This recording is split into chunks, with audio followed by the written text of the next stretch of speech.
Assalamualaikum warahmatullahi wabarakatuh. Selamat pagi anak-anakku sekalian, kelas 8 dimanapun berada. Semoga kalian selalu dalam keadaan sehat dan tentunya dalam lindungan dan rahmat Allah Subhanahu wa Ta'ala.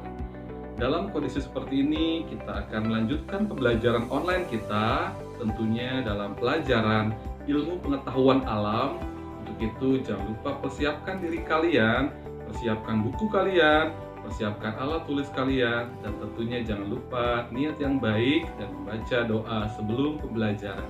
Untuk itu, mari sama-sama kita mulai pembelajaran kita pada pagi hari ini. Anak-anakku sekalian dimanapun berada, pembelajaran kali ini ilmu pengetahuan alam, kita akan memasuki bab yang keempat, yaitu mengenai struktur dan fungsi jaringan tumbuhan.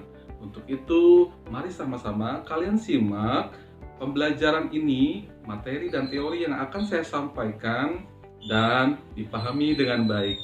Selamat belajar.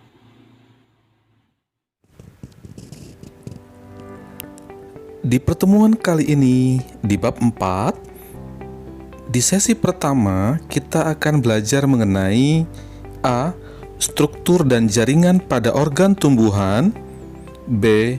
Transportasi pada tumbuhan, C. Respirasi tumbuhan, dan D. Fotosintesis.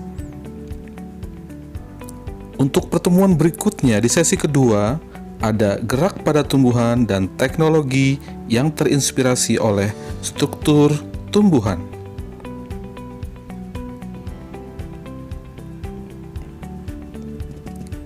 A. Struktur dan jaringan pada organ tumbuhan. Yang pertama, akar.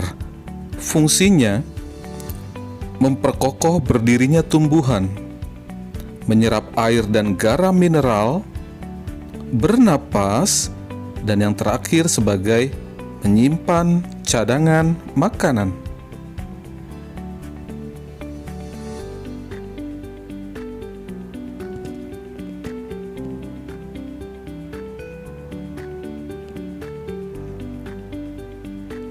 Akar bagian-bagiannya terdiri atas epidermis sebagai lapisan terluar, korteks, endodermis, lalu silinder pusat atau stel.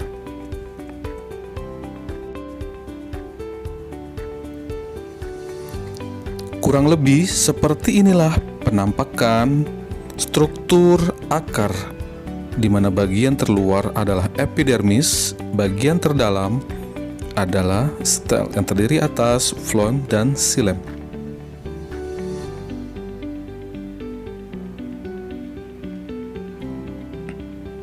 Struktur yang kedua yaitu batang. Fungsinya menegakkan tubuh tumbuhan, menghubungkan akar dan daun, lalu yang terakhir tempat menyimpan cadangan makanan.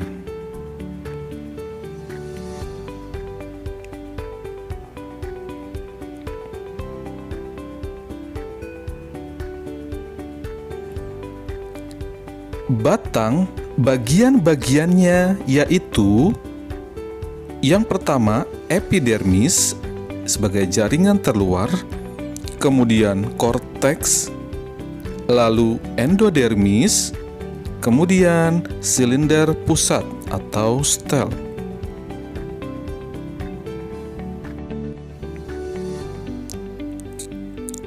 Kurang lebih seperti inilah penampakan struktur batang pada tumbuhan.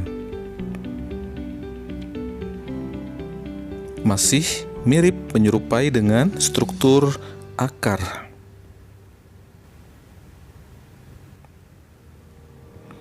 Struktur yang ketiga atau berikutnya yaitu daun. Daun fungsinya yang pertama sebagai tempat respirasi, kedua, tempat fotosintesis, kemudian transportasi mineral. Bagian-bagian dari daun yaitu epidermis, mesofil, kemudian berkas pengangkut.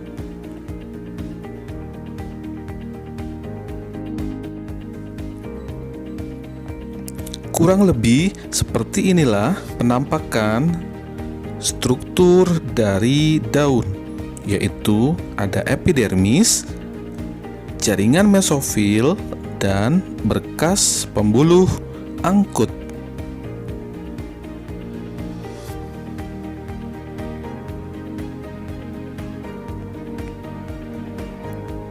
Yang terakhir yaitu bunga. Bunga berfungsi sebagai organ reproduksi generatif. Bagian-bagian bunga lengkap terdiri atas kelopak, mahkota, alat kelamin jantan atau benang sari, dan alat kelamin betina atau putik. Secara umum, seperti inilah penampakan dari bunga. Ada dasar bunga, tangkai bunga, bakal biji, kelopak, mahkota, kepala sari, benang sari, kepala putik, dan tangkai putik. Ini dinamakan bunga sempurna.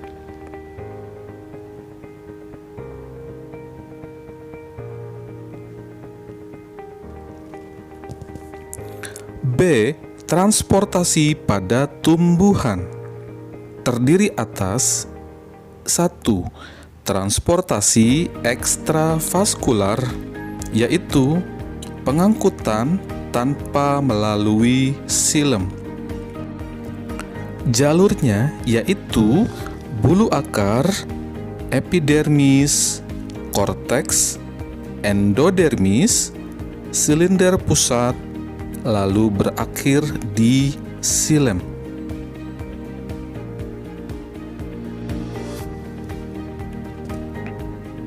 Yang kedua yaitu transportasi intravaskular, yaitu pengangkutan yang terjadi di dalam xilem. Jalurnya yaitu meneruskan ekstravaskular dari akar sampai ke daun, yang dipengaruhi oleh tekanan akar, kapilaritas, dan daya isap daun.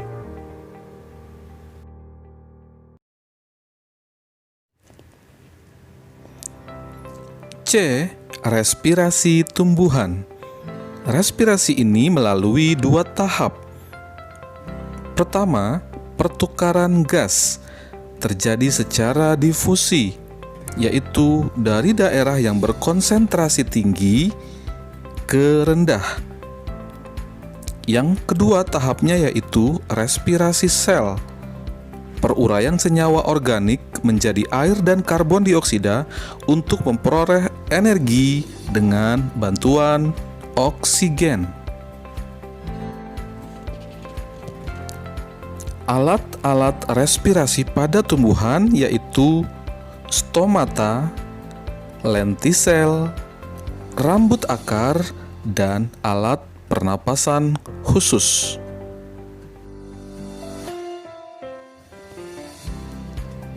D. Fotosintesis. Fotosintesis merupakan proses pembentukan bahan organik atau karbohidrat dengan bantuan cahaya matahari. Dalam ilustrasi, seperti inilah proses fotosintesis, di mana cahaya matahari akan bereaksi dengan karbon dioksida yang ada di dalam daun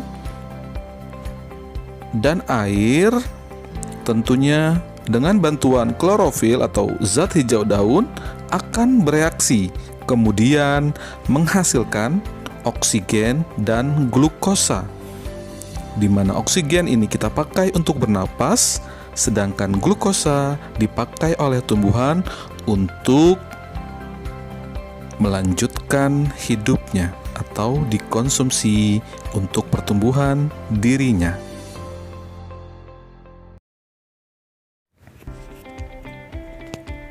Untuk tugas pertemuan kali ini, kalian menjawab pertanyaan sebagai berikut. Sebutkan 6 faktor yang mempengaruhi laju fotosintesis. Sekali lagi, sebutkan 6 faktor yang mempengaruhi laju fotosintesis. Jangan lupa tulis jawabannya di kolom balas komentar beserta nama lengkap, kelas, dan tentunya nomor absen kalian.